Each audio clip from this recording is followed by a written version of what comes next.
My name is Diana Martin, and I was born and raised in Boston, America, in a house that always seemed bigger on the outside than it felt on the inside. It was a bungalow, an old building with ivy crawling along the side, and a maple tree leaning against the porch like a weary friend. To everyone else, it was a symbol of our family's pride. To me, it was a shell of memories, some sweet, many bitter.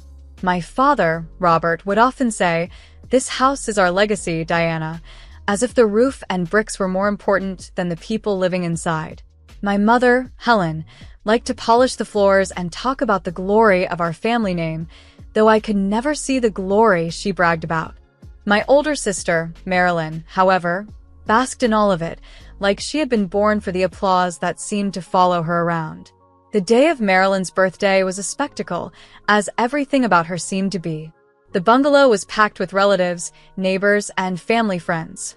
People came in their best clothes, carrying neatly wrapped gifts and smiling as though they were attending a coronation. My father had hired a jazz trio from New York, their instruments filling the living room with a smooth hum of celebration.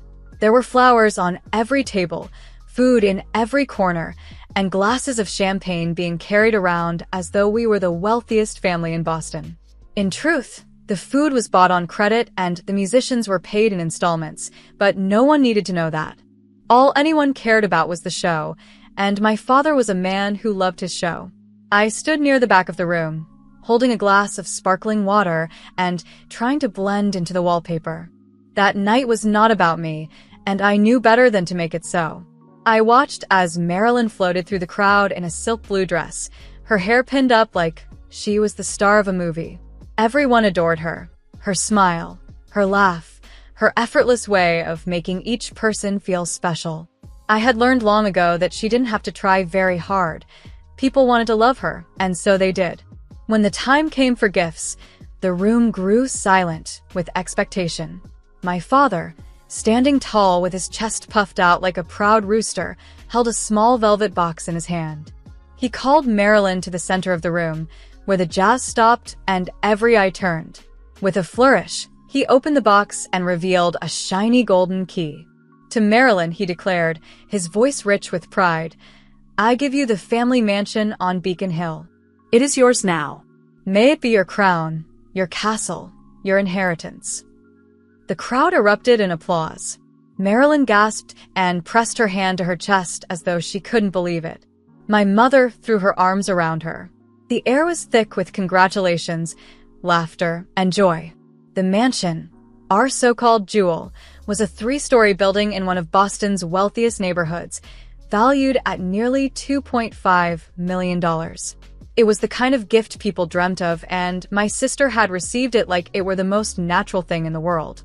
And then, 2 weeks later, it was my birthday. The scene was almost the same. The jazz band, the guests, the lights. But the air was different. Less charged, less excited, as if everyone knew there would be no grand surprise for me. I wore a simple black dress and stood quietly by the window. I didn't expect much, and perhaps that was my strength. Still, a small piece of me, a younger, more foolish piece, hoped that for once I might be seen. My father stood before the crowd again, this time holding a flat frame wrapped in paper. He beckoned me forward. My heart pounded harder than I wanted it to. He smiled at me, not a warm smile, but one he wore for show. He pulled away the paper to reveal not a key, not a deed, not even a piece of jewelry, but a simple magazine clipping of a house taped inside the frame. "This," he said loudly enough for everyone to hear, "is the house of your dreams." And then he laughed. The laugh was sharp, jagged, and it cut deeper than any insult ever could. Around him, others joined in. Neighbors, cousins, even family friends who should have known better. They chuckled, some nervously, some fully entertained, while I stood frozen with the frame in my hands. My cheeks burned, but I forced myself to stay calm. I didn't cry. I didn't shout. I didn't throw the frame back at him, though every bone in my body wanted me to. Instead, I smiled faintly, nodded, and whispered, "Thank you." The laughter slowly died, and the band picked up their instruments again, filling the silence with a tune that did nothing to fill the hollow pit inside me. I walked back to the corner of the room, placed the frame against the wall, and sipped from my glass. My sister, radiant as ever, floated toward me for a moment and touched my arm. "It's just a joke, Diana," she said lightly, though her eyes carried no real kindness. "Don't take it so seriously." I smiled back and replied, "Of course not." But inside, I felt something awaken. Something cold, sharp, and resolute. The night dragged on, with music and chatter and the sound of champagne glasses clinking together. I remained silent, watching as people danced, laughed, and pretended to be close to us. I noticed how my parents glowed with satisfaction, basking in their power to give or to withhold, to raise one child on a pedestal and laugh at the other. I realized then that silence could be sharper than laughter, that stillness could be stronger than noise. As the guests left and the lights dimmed, I carried the frame upstairs and laid it on my desk. I stared at it for a long time. A picture of a house, taped inside glass. My father thought it was a joke, but to me, it was something else entirely.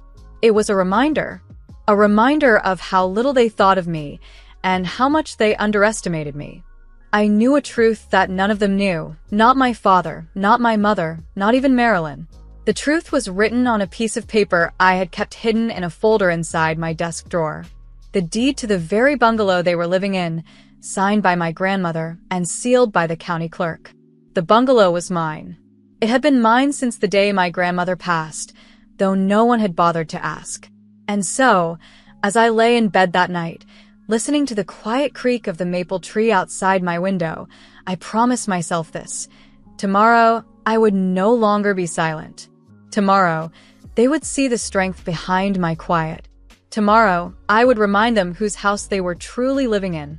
For years, they had laughed at me. But tomorrow, the laughter would end. Sleep refused to visit me that night. I lay awake in my room, staring at the ceiling where shadows from the maple tree danced against the plaster. The laughter from the evening still echoed in my ears. My father's sharp tone, the chorus of guests joining in, the way my mother had smiled at the joke as if it were harmless. But it wasn't harmless. It was cruel. And I had taken it in silence, as I always did. Yet something inside me was shifting, like an old gear finally clicking into motion. At dawn, I rose quietly, unwilling to disturb the stillness of the house. I made myself a cup of tea, letting the warmth steady my hands, then went to the drawer where I kept a set of folders, my private archive. Receipts, savings records, copies of letters. And tucked inside a brown envelope, yellowing at the edges, was the document I had kept hidden since I was 19. It was the deed to the bungalow, signed and notarized, sealed with the county stamp. My grandmother, Margaret, had left it to me.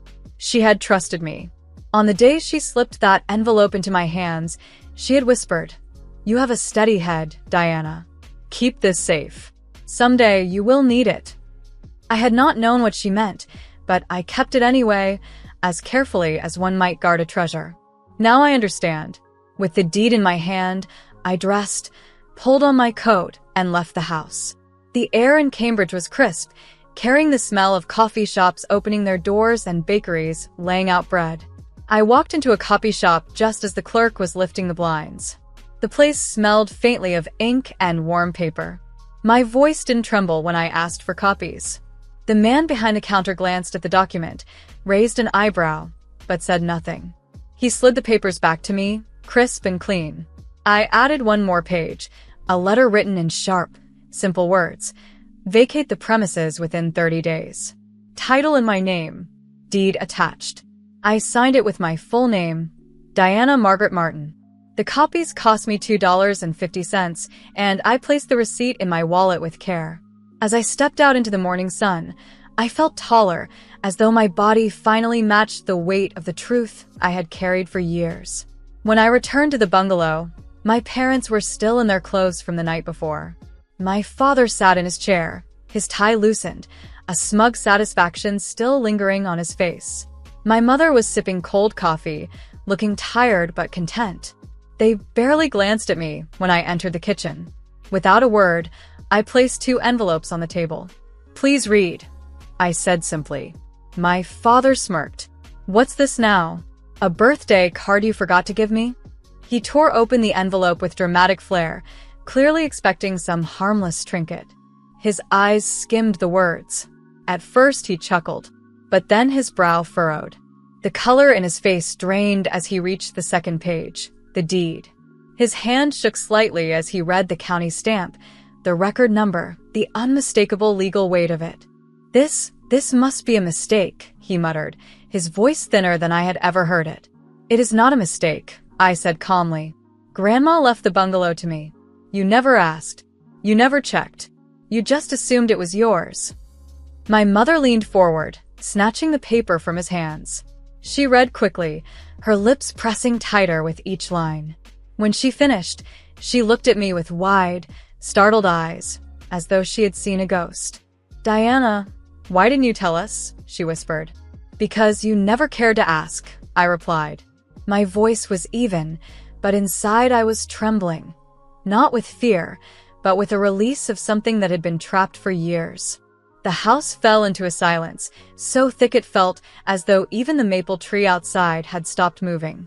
I poured myself a cup of coffee, sat down across from them, and waited. The notice did all the speaking for me. I didn't need to shout, didn't need to justify. The truth was already printed in black and white. By noon, word had spread beyond our walls. Marilyn, my sister, was one of the first to call. Her voice was sharp, full of disbelief. "Diana, is this some kind of joke?" she demanded. "No, Marilyn," I said. "The joke was the picture frame. This is the truth." She went silent for a moment, then hissed, "Do you realize what you're doing to our family?" I almost laughed at the irony. "I'm simply taking what was mine all along," I answered, and I hung up before she could spit another word.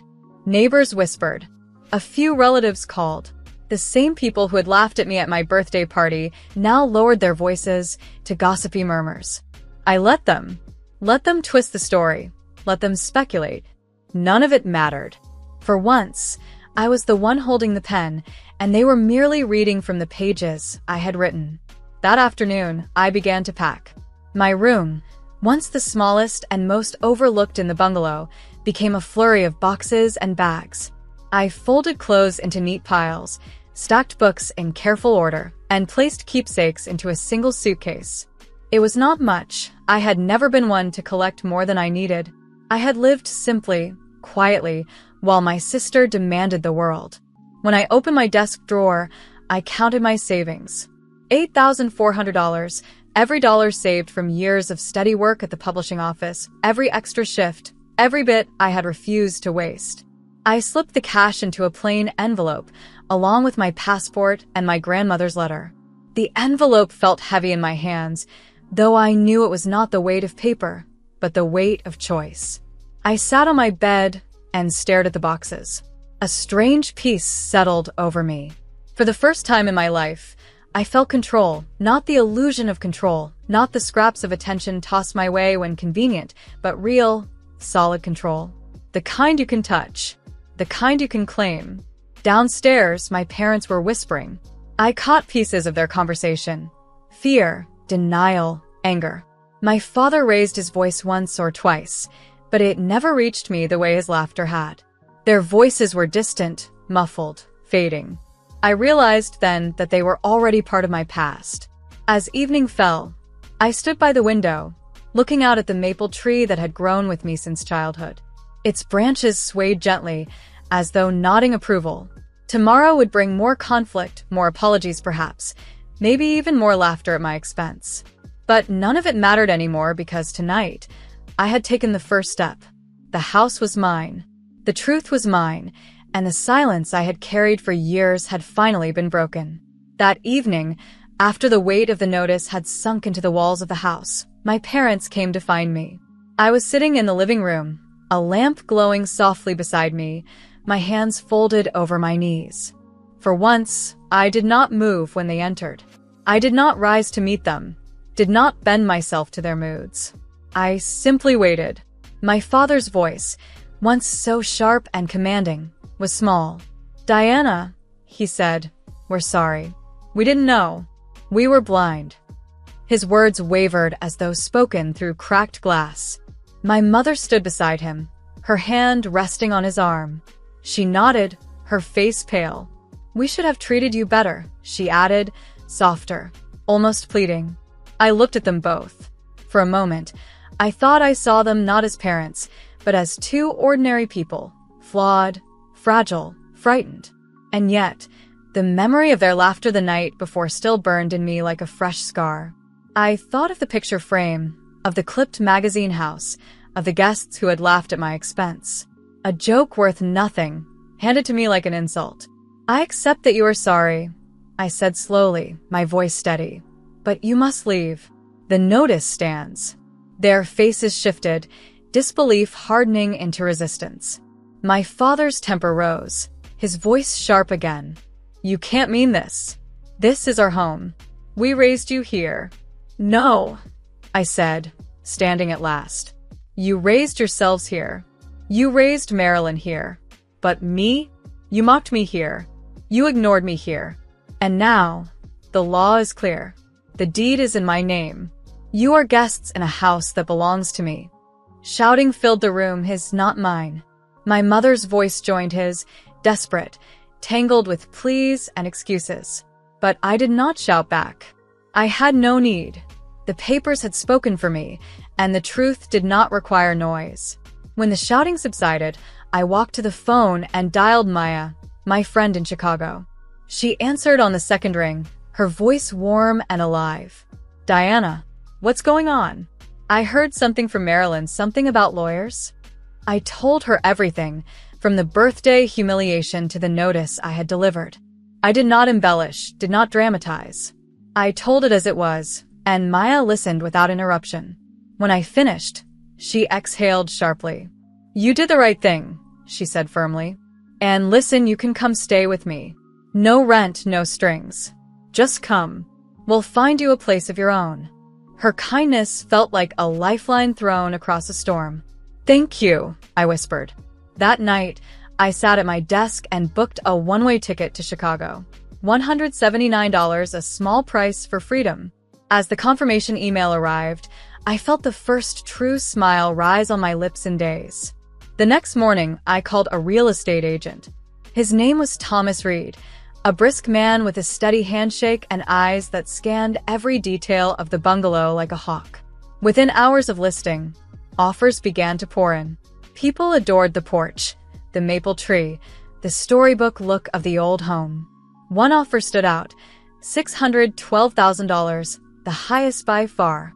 I accepted it without hesitation. On the day of closing, I walked through each room slowly, as though bidding farewell to ghosts. The living room where I had once read quietly while my family entertained guests. The kitchen where my mother had smiled more at Marilyn's chatter than at my silence. My bedroom, small and tucked away, was where I had dreamed of escape long before I knew it was possible. I touched the walls, pressed my hand against the window frame, and let the memories settle into their corners. Whatever pain the house had held, it had also sheltered me. It had been my refuge in its own quiet way. I whispered, "Thank you," to the empty air. On the kitchen counter, I placed the keys and a folded note. In my neat handwriting, the words were simple: "A home is not a prize. It is a promise." With my suitcase and 3 boxes stacked neatly by the door, I called a cab. My parents hovered nearby, watching in silence, their faces marked with the realization that no apology could undo what had been done. I did not look back at them. Some doors, once closed, are meant to stay closed. The cab driver loaded my things into the trunk. As the bungalow faded behind me, I felt no tears prick at my eyes. The plane lifted into the air later that evening, and as Boston curved away beneath the clouds, it looked less like home and more like a chapter turned. I sat by the window, my hands folded in my lap, my suitcase tucked beneath the seat. For the first time in my life, I felt light. Not because the past was erased, it never would be, but because the weight of silence had finally lifted. As the engines roared and the city disappeared, I thought of the new beginning waiting in Chicago. A new house, perhaps a new street, a new chapter that I would write for myself. And I knew, with certainty, that this was not the end of my story. It was the break. The clean, sharp break that comes before rebuilding, and I was ready. When the plane touched down in Chicago, I felt like I had landed in another version of America. Louder, faster, sharper, but also strangely honest. The air was different here, brisk and restless, filled with the scent of the lake and the clang of the trains. From the moment I stepped onto the sidewalk outside O'Hare with my 3 boxes and my suitcase, I felt lighter, as if Boston had slipped off my shoulders. Maya was waiting for me. She waved from the curb with her big smile, bundled in a scarf, holding a cardboard sign that said Queen of Deeds. I laughed out loud for the first time in weeks.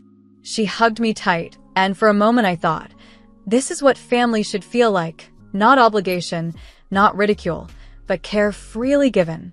Her apartment was small but warm, tucked above a bakery that always smelled like cinnamon. That first night, she made soup and we stayed up until midnight talking. She asked me everything, and I told her everything.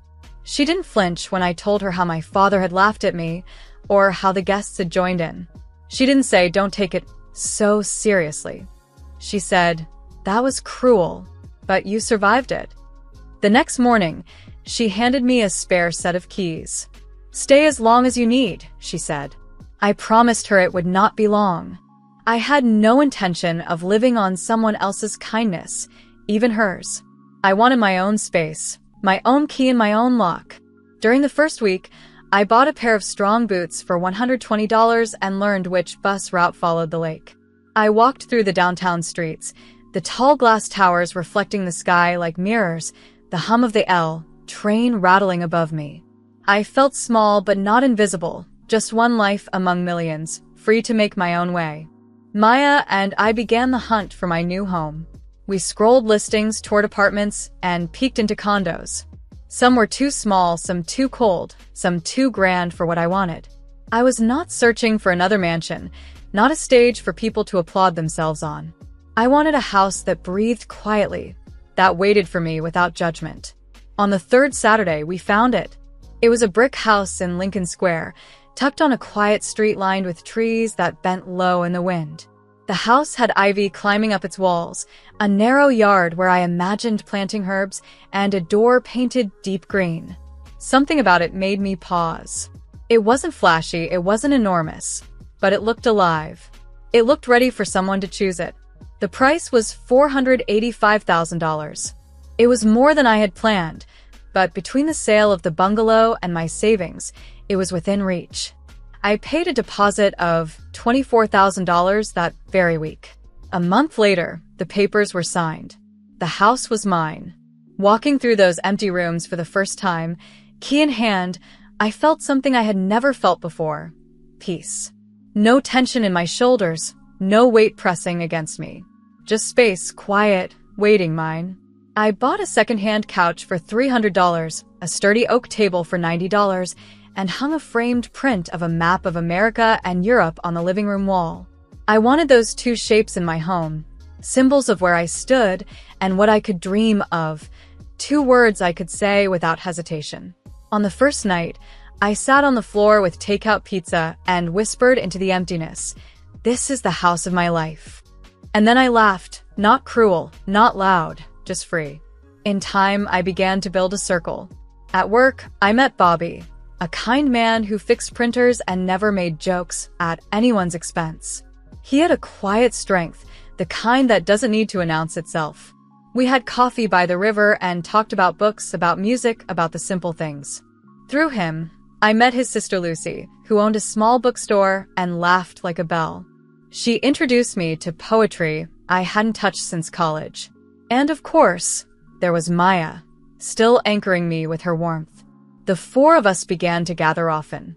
We went to free concerts by the lake, tried cheap diners with neon signs, and once we started a little tradition, each of us put £5 into a jar and called it the Brave Fund.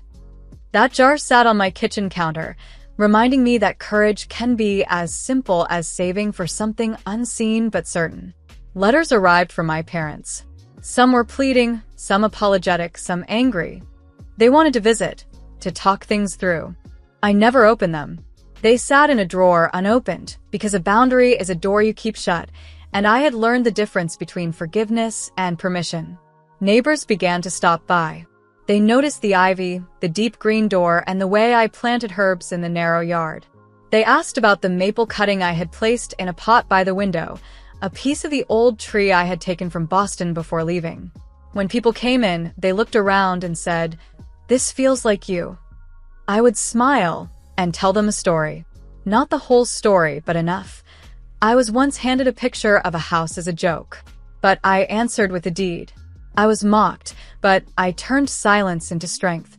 I bought this house, not as a prize, but as a promise to myself.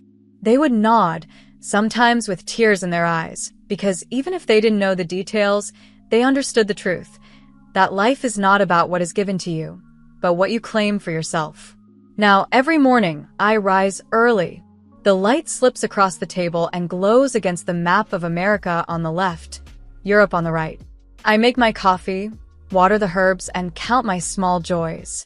Bills get paid on time, not out of duty, but out of pride. I don't wait for applause anymore. I don't need keys handed to me by anyone.